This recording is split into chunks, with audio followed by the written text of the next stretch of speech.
Saya dikatakan presiden boneka karena dikendalikan oleh Presiden Jokowi. Saya katakan itu tidak benar. Itulah pemirsa kira-kira potongan apa yang dijelaskan oleh Presiden Prabowo Subianto pada saat memberikan pidato di sidang Kabinet Paripurna pada Senin lalu. Lalu kira-kira apa makna di balik penyampaian dari Presiden Prabowo Subianto tersebut? Apakah ini wujud dirinya cukup gerah?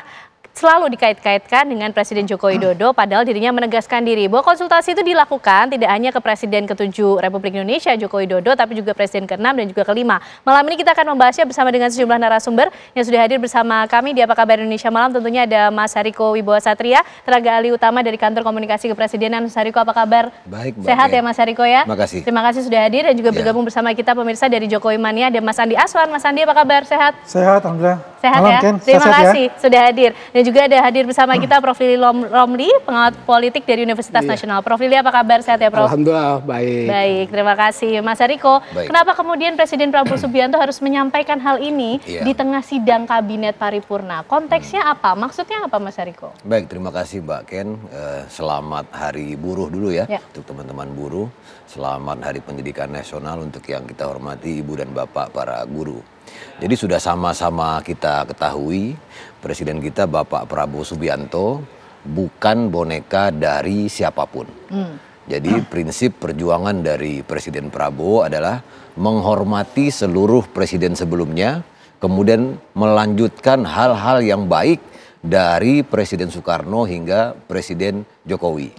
Jadi kalau mantan lurah itu kan banyak. Mantan kepala daerah banyak. Tapi kalau mantan presiden yang hidup hari ini dari 285 juta penduduk Indonesia hanya 3 orang. Oleh karena itu ini kan seperti kalau orang mau mengemudi pesawat itu tentu dia belajar dulu sama siapa yang pernah mengemudi pesawat terbang. Nah kan, tetapi siapa yang berada di dalam pesawat, bagaimana aturan dalam pesawat, itulah hak prerogatif dari Presiden kita Bapak Prabowo Subianto. Tapi pesawatnya kemana? Pesawatnya sama. Jadi pesawat ini sama-sama menuju Indonesia Emas tahun 2045. Nah, apa buktinya kalau Presiden Prabowo itu bukan boneka dari siapapun? Jadi kalau kita perhatikan 28, lebih kurang 28 kebijakan Presiden Prabowo selama 6 bulan ini, itu betul-betul menyentuh hal-hal yang fundamental, Prof. Dan genuine khas Pak Prabowo. Apa yang khas, Mas Hariko? Misalnya sejak tahun 70, Pak Prabowo pernah diberikan makan oleh seorang petani waktu dia berdinas, kemudian dia bertekad Indonesia ini harus swasembada pangan. Maka dalam 6 bulan ini kita sudah mencapai prestasi yang belum pernah kita capai selama 57 tahun. Hari ini cadangan beras pemerintah, Prof, 3,5 juta ton. Ini yang tertinggi sepanjang 57 tahun terakhir. Bahkan semenjak ada Bulog ini, belum pernah kita mencapai prestasi setinggi ini. Dicapai dalam waktu 4 bulan. Kemudian pupuk lebih mudah diakses, kemudian harga gabah sekarang 6.500. Kemudian yang genuine juga, artinya Pak Prabowo tidak bisa diintervensi kalau sudah menyangkut dengan keberpihakannya terhadap masyarakat, janji kampanye dan lain-lain. Misalnya, makan bergizi gratis ya, itu kita mulai bulan Januari loh, 6 Januari 2025, biasanya program pemerintah itu di bulan Maret atau April, sekarang sudah mencapai 3 juta penerima manfaat, dan ini program ini sudah membantu ya, lebih kurang 7 juta para orang tua, dan sudah menambah tenaga kerja baru sekitar 57.000. Berarti Presiden Prabowo menegaskan bahwa dirinya memimpin Indonesia punya inovasi dan kebijakan baru yang sudah berbeda mempersiapkan, dari Presiden sudah mempersiapkan apa-apa saja yang akan dilakukan, termasuk dengan cek kesehatan gratis, sekarang sudah 3 juta orang juga penerima manfaatnya. Kemudian yang sempat menjadi perbincangan terkait dengan efisiensi, itu kan ada dialektika baik dari dalam maupun dari luar. Tapi kan Presiden tidak bisa diintervensi. Saya maunya efisiensi. Perjalanan dinas tidak boleh. Kemudian seminar-seminar tidak boleh. Hasilnya sekarang. Ya ini kemarin ini 2 Mei nih. Presiden baru saja meluncurkan program perbaikan sarana dan prasarana pendidikan. Kita akan memperbaiki 11.000 sekolah. Kemudian tunjangan guru ASN ditransfer langsung, Prof.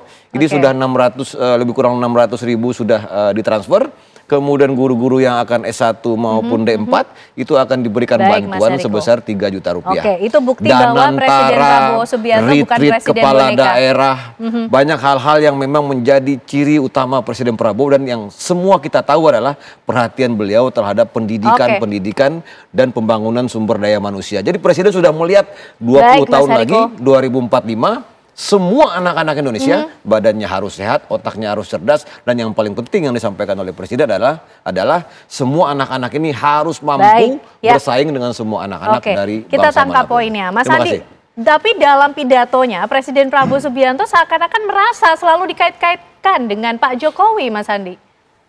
Kalau saya sih tidak merasa seperti itu. Itu jadi kan gambaran orang-orang yang memang ya pembenci-pembencinya Jokowi dan pemerintah sekarang lah. Ya, itu kan yang hal tidak yang suka nyata dengan kemesraan Pak Prabowo dengan Pak Jokowi. Tidak suka dengan kemesraan itu. Karena kan kalau kita lihat ya, zaman Pak Jokowi itu infrastruktur dibereskan semua kan. Masuklah ke Pak Prabowo, ini kesinambungan. Melanjutkan, fokus ke SDM. Bagaimana meningkatkan SDM Indonesia ini untuk bersaing dengan dunia luar, kan gitu. Untuk menyambut 2045 ya dengan program makan bergizi gratis itu. Meningkatkan untuk daya pikir masyarakat Indonesia, pemuda-pemuda Indonesia IQ-nya jadi naik. Yang sekarang 78, ya insya Allah bisa naik lah. Ya levelnya bisa sampai 100 gitu loh. Masa kita malu dong sama Kamboja 90-an. Lucu buat kita hanya 78. Nah itu tidak ada kata-kata yang mengatakan bahwasanya ini adalah boneka, enggak. Kalau itu terus-menerus dikatakan oleh mereka yang di seberang sana, ya memang harus kita counter. Karena apa? Itu bisa jadi kenyataan. Kan ini zamannya post-truth. Ya kan semuanya apa yang ibaratnya yang kebohongan itu terus diteriakan jadi kebenaran akhirnya di masyarakat. Ini zamannya medsos, ini kan zamannya opini terbuka gitu. Penggiringan opini. Jadi udah nggak, katakanlah kayak justified truth. Sama subject truth yang sekarang. Tapi menurut sepengetahuan Mas Andi, bagaimana sih komunikasi yang terjalin antara Presiden Prabowo dan juga Pak Jokowi? Kalau kata Presiden Prabowo, tidak setiap malam juga Pak Jokowi telepon saya. Ya dong, Pak Jokowi kan mengerti posisi beliau itu adalah rakyat biasa. Kalau beliau diminta untuk Pak Prabowo menelpon beliau meminta advice, ya sebagai rakyat biasa mantan presiden juga memberikan advice. Tapi kapasitasnya sebagai mantan presiden, karena disampaikan oleh Pak Prabowo sudah 10 tahun memimpin. Sebagai mantan presiden, beliau datang untuk meminta, kan bukan hanya dengan Pak Jokowi. Beliau juga dengan ke Pak SBY, beliau juga dengan Ibu Mega. Beliau percaya, karena saya lihat ya, beliau ini negarawan yang senang belajar, senang membaca. Ketika orang senang belajar dan senang membaca, selalu ada hal-hal baru dalam pikirannya. Dan hal-hal baru itu adalah untuk kemajuan bangsa Indonesia ke depan. Dia butuh advice untuk itu. Baik. Jadi sifatnya advice, minta konsultasi, arahan, pandangan gitu ya. Bukan kata arahan harus begini, tidak. Advice. Saran berarti ya, Mas Andi ya. Prof Lili, ini gimana? Sepertinya di highlight adalah nama Joko Widodo. Itu memang mengindikasikan kedekatannya paling dekat dengan Presiden ke-7 atau sesuai urutan saja 7, 6, 5 begitu? Prof Lili seperti apa? Iya, saya kira kalau kedekatan antara Prabowo dan Pak Jokowi memang tidak bisa dihindari. Dan itu juga tidak bisa ditolak. Kan memang ada hubungan khusus. Hubungannya apa, Prof? Kan Pak Prabowo sendiri mengucapkan terima kasih atas dukungan sehingga beliau terpilih. Bahwa kemudian memang apakah beliau, Pak Prabowo itu presiden boneka atau bawahan Pak Jokowi, saya yang termasuk ya tidak setuju. Karena memang berbeda sekali gitu antara kebijakan-kebijakan Pak Prabowo dan Pak Jokowi. Bahkan ada yang diamputasi juga. Ya contoh terakhir lah gitu, mungkin Mbak Ken juga kan, Letjen Kunto, itu kan tiba-tiba dari mutasi kemudian dikembalikan lagi. Kan menunjukkan bahwa memang dia bukan boneka, bisa juga menolak meskipun ada tuduhan-tuduhan. Tetapi kan persepsi publik memang liar. Suka-suka. Nah oleh karena itu memang saya memahami kenapa Pak Prabowo kemudian memberi respon itu. Karena kalau tidak merespon bisa merugikan Pak Prabowo sendiri. Kan kita ingat persepsi publik terhadap dua presiden. Yang pertama adalah persepsi publik terhadap Pak B.J. Habibie. Bahwa B.J. Habibie itu adalah kepanjangan tangan dari Presiden Soeharto. Padahal kebijakan kan berbeda. Ya, dia berhasil. Tetapi persepsi publik berhasil membangun bahwa B.J. Habibie adalah kepanjangan dari Pak Soeharto, sehingga kemudian laporan pertanggungjawabannya ditolak oleh MPR dan dia tidak dipilih lagi. Yang kedua adalah Pak Jokowi sendiri sebagai bonekanya Ibu Megawati. Nah, cuma bedanya Pak Jokowi kan nggak jawab karena memang persepsi publik ternyata tidak percaya. Terakhir survei lembaga survei Indonesia itu sekitar 55 sekian persen tidak percaya bahwa Pak Jokowi itu sebagai bonekanya Ibu Mega. Tetapi kemudian tindakan-tindakan Pak Jokowi memang menunjukkan memang dia bukan boneka. Bahkan anti klimaknya adalah berpisah dengan PDIP. Nah, oleh karena itu saya kira apalagi kan udah dicalonkan oleh Gerindra, udah ada deklarasi 3 partai politik untuk 2029.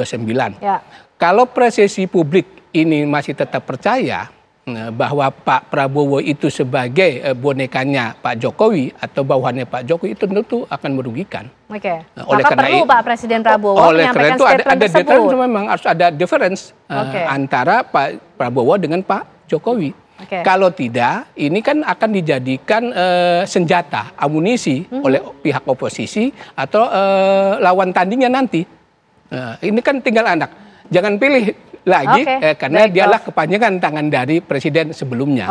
Jadi saya pikir ini menunjukkan, kan saya lihat mimiknya kesal sekali itu kan.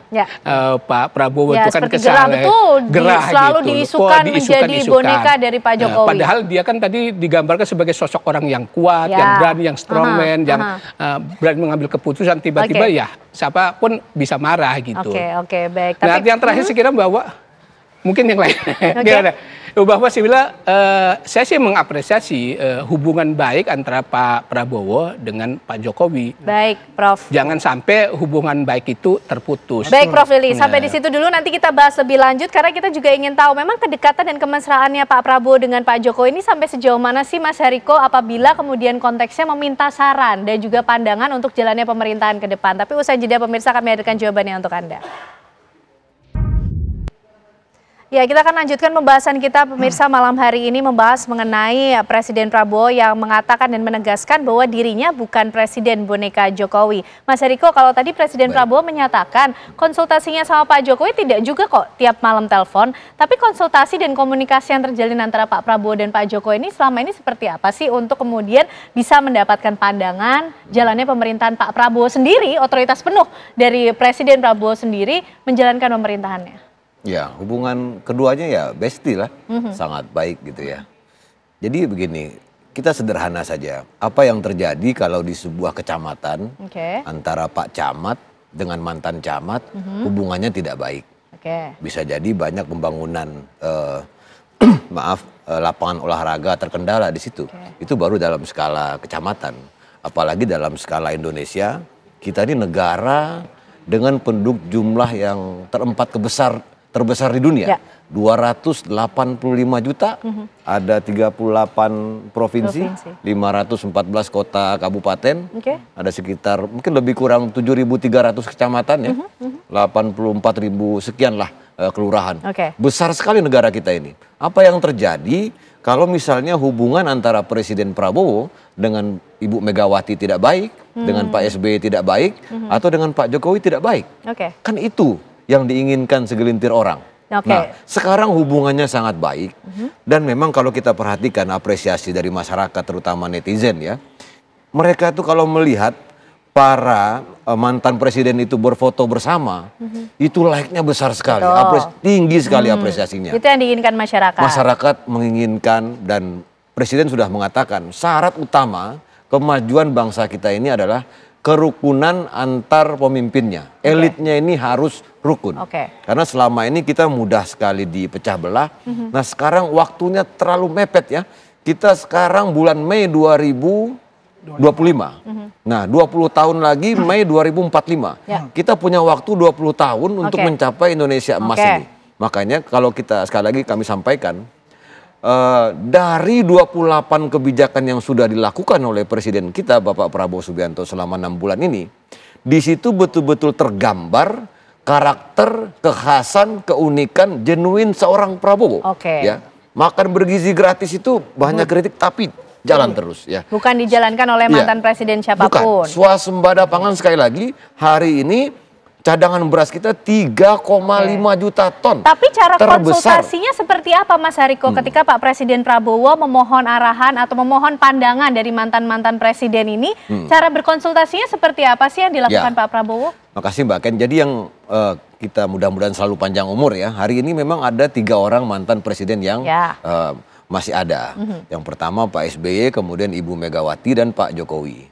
Jadi ya ketiga orang inilah Pak Prabowo sering berkonsultasi agar negara ini tetap rukun, agar ekonomi kita baik, agar SDM kita baik. Nah itu penting sekali. Bisa juga saya pikir penting diteladani juga di daerah ya.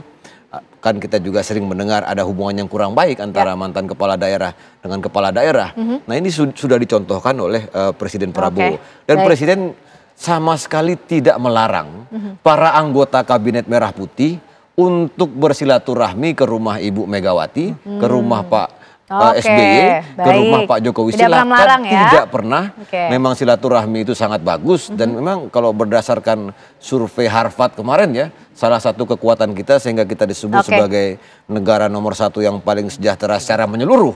Kita punya ikatan emosional yang sangat baik. Ini modal yang sangat besar dan akan terus diteladani. Sekali saja terjadi perpecahan ini, misalnya antara mantan presiden dengan wakil presiden, contohnya begini. Ini kita ada, saya mau sampaikan sedikit ya. Singkat saja Mas Hariko. Ada satu prestasi kita ini, prestasi masyarakat. Prestasi seluruh masyarakat Indonesia adalah yang pertama Pilpres berjalan dengan baik. Ini prestasi seluruh masyarakat.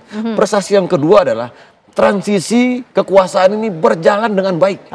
Yang ketiga nih yang mau kita capai bareng-bareng. Kita mau 2045 bangsa kita jadi negara maju. Ini 2 ini sudah kita capai.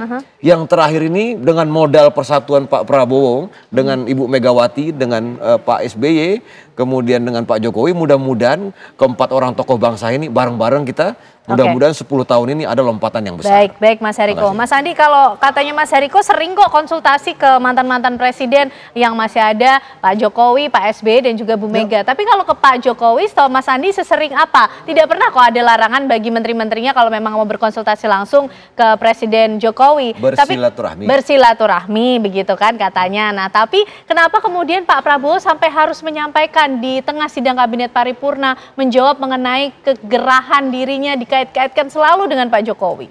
Ya, saya mungkin akan nambahkan tadi. Saya setuju banget. Kan saya sering bicara di TV itu mengatakan Presiden Round Table Club. Ya kan? 4 presiden ini dipimpin oleh Pak Prabowo bertemu dalam satu meja makan misalnya. Ada nasi goreng, ada ketoprak dan sebagainya misalnya itu. Ya, berbincang-bincang tentang Indonesia ke depan. Itu langsung selesai itu. Ya Pak, hater-haternya apa semua itu selesai. Mereka akan bersatu. Itu mimpi kami dan mimpi masyarakat Indonesia pada umumnya. Ya kan? Kalau kembali ke pertanyaan tersebut, berapa sering? Hanya mereka berdua yang tahu berapa seringnya kan. Seberapa bestie gitu kalau katanya Mas Hariko, bestinya ini luar biasa. Kenapa saya bilang?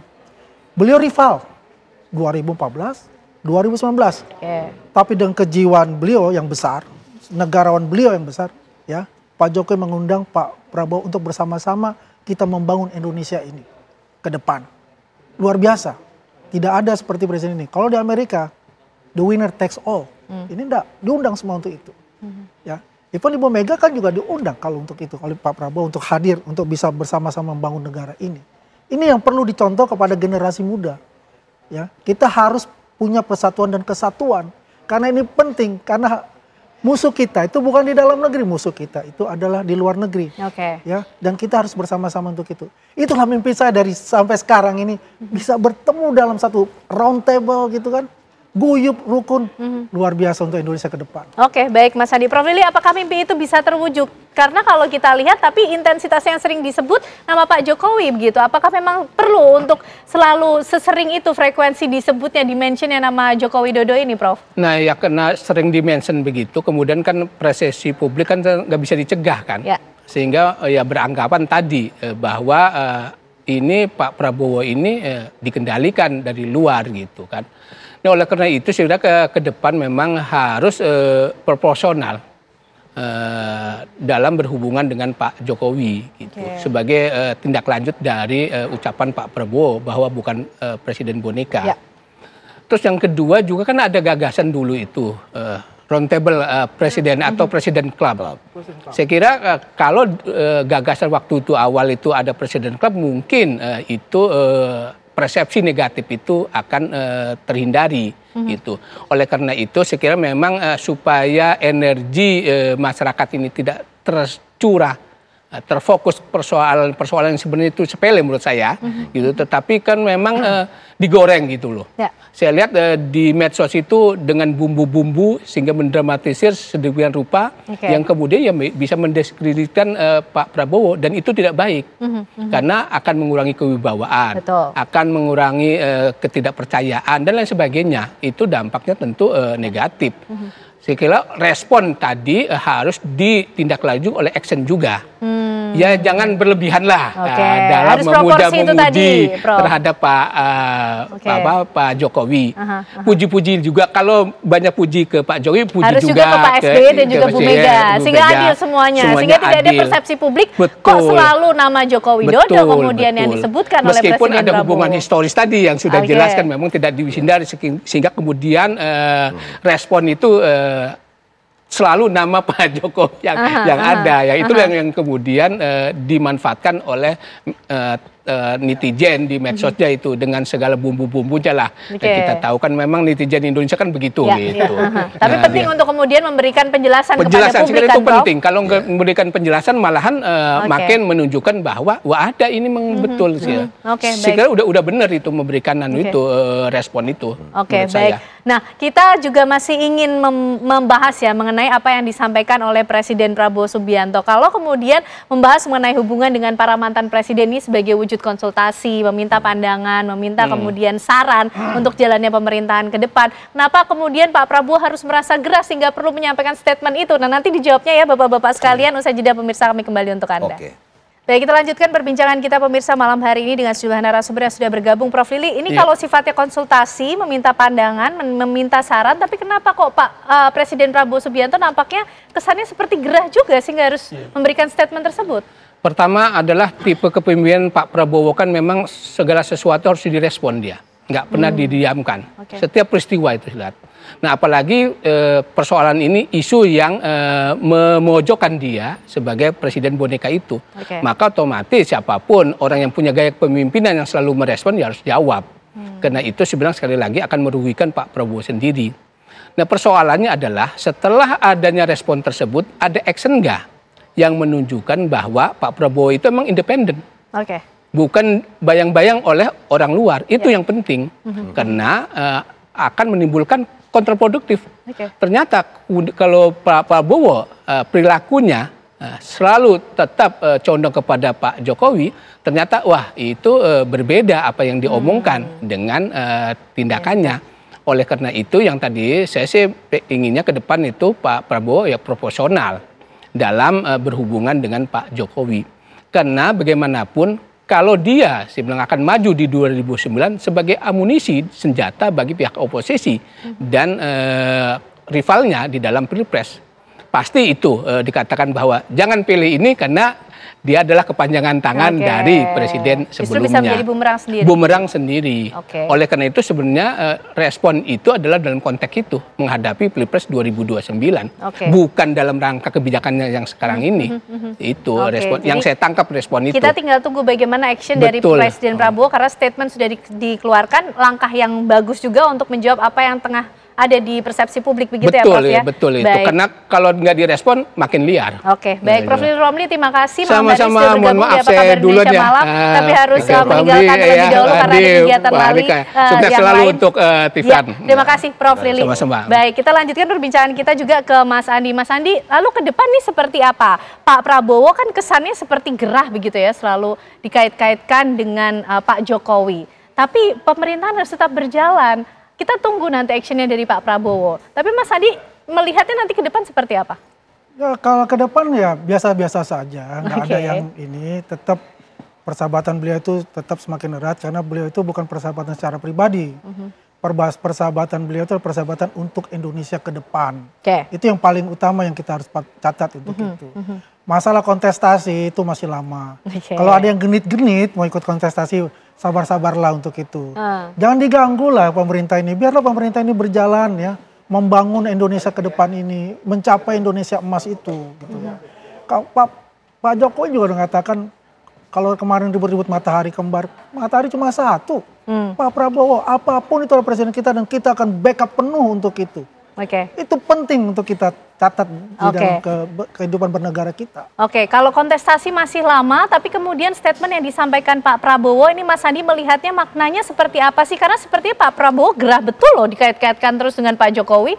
Ya ini kontestasi masih lama betul. Kalau dikaitkan dengan Pak Jokowi ini gerah, ya kalau saya bestie ya misalnya ya. Terus bestie saya ini bener gitu loh, nggak pernah neko-neko atau apa, kok difitnah gitu. Jadi ya, sebenarnya dalam rangka menjaga hubungan baik saja begitu. Gitu loh. Beliau ini beliau kan negarawan, semua dia baik hubungannya. Ibu Mega dia baik hubungannya, SBY dia baik hubungannya, semua dia baik dengan hubungannya. Maka itu tadi yang saya bilang, cita-cita saya ini ada bertemu dalam satu round table untuk Presiden Club itu. Saya rasa tuh semua hal-hal yang bersifat negatif ya terhadap penjagaan itu runtuh semua. Insya Allah itu akan terjadi. Karena kemudian di situ terlihat proporsionalnya tadi ya. Mas Hariko, ke depan seperti apa? Presiden Prabowo sudah menyampaikan statementnya bahwa dirinya bukanlah presiden boneka dari Joko Widodo dan Presiden Prabowo yang akan memimpin pemerintahan ke depan. Langkah-langkah dan rencana ke depan dari Pak Prabowo? Ya, pertama kalau silaturahmi Lebaran itu dianggap sebagai matahari kembar tadi ya. Nanti orang nggak mau lagi silaturahmi Lebaran, ya kan? Atau kalau berkonsultasi itu dianggap sebagai boneka, nanti orang nggak mau lagi berkonsultasi. Jadi itu hal biasa, kepala daerah berkonsultasi kepada mantan kepala daerah, itu hal yang biasa konsultasi itu. Jadi kita melihat kebijakannya saja. Sekali lagi, apa ya kebijakan-kebijakan dari Presiden Prabowo, 28 lebih kurang kebijakan beliau selama 6 bulan ini, itu betul-betul tanpa intervensi dari pihak manapun. Contoh yang paling mudah lah, PPN lah. Mbak Ken kan nggak ngerasain kenaikan PPN kan? Nggak kan? Karena memang Presiden maunya PPN itu betul-betul untuk barang dan jasa yang mewah. Presiden mengatakan saya tidak mau membebani masyarakat. Nah kemudian tadi kami sampaikan makan bergizi gratis, cek kesehatan gratis, UMP sekarang sudah 6,5%. Kemudian penghapusan kredit macet UMKM. Gabah sekarang 6.500, pupuk bisa diakses langsung. Kemudian waktu Natal dan Idul Fitri diskon tarif tol dan ini segala macam. Intinya salah satu kekhasan dari Presiden Prabowo ini adalah dia itu pengen secepat-cepatnya begitu hari pertama menjadi presiden, apa yang sudah dia cita-citakan selama ini langsung dia kejar ke Merauke. Jadi artinya konsultasi ke para mantan presiden ini arahnya untuk menyempurnakan kebijakan atau seperti apa Mas Hariko? Bukan sebagai presiden boneka. Itu konsultasi itu dalam banyak hal lah. Saya pikir itu presiden yang lebih tahu. Tetapi konsultasi itu di belahan dunia manapun, di seluruh dunia manapun, itu sesuatu hal yang biasa, bahkan perlu dilakukan oleh orang yang akan menjabat, baru menjabat kepada orang yang pernah menjabat. Itu hal yang biasa. Jangan sampai karena ada hal-hal seperti itu orang menjadi malas untuk berkonsultasi. Sebetulnya bukan hanya tentang Pak Prabowo, tetapi kepada siapapun gitu loh. Misalnya mantan menteri berkonsultasi kepada mantan menteri itu juga tidak apa-apa atau melakukan riset dan lain sebagainya. Nah yang terakhir adalah selama 6 bulan ini sekali lagi kami berterima kasih ya kepada seluruh masyarakat. Teruskan kritik-kritiknya, saran-sarannya. Karena memang dari kritik-kritik itulah pemerintahan Presiden Prabowo bisa membangun perbaikan-perbaikan. Sekali lagi kritik dari masyarakat itu tanda kepedulian. Kemudian juga cermin kecintaan masyarakat. Makasih juga TV One, Mbak Ken sama Bang Andi. Makasih banyak. Terima kasih juga Mas Hariko, Mas Andi, malam hari ini tentunya kita sudah mendapatkan jawaban lah ya, mencari makna di balik apa yang disampaikan oleh Presiden Prabowo Subianto yang ternyata punya kekhasan kok, sudah punya kebijakan sendiri berbeda dengan presiden-presiden yang sebelumnya. Kita nantikan nanti bagaimana kemudian Presiden Prabowo Subianto membawa Indonesia lebih baik ke depannya untuk menuju Indonesia Emas di 2045. Terima kasih sekali lagi Mas Hariko, terima kasih Mas Andi malam hari ini sudah bergabung bersama kami di Apa Kabar Indonesia Malam.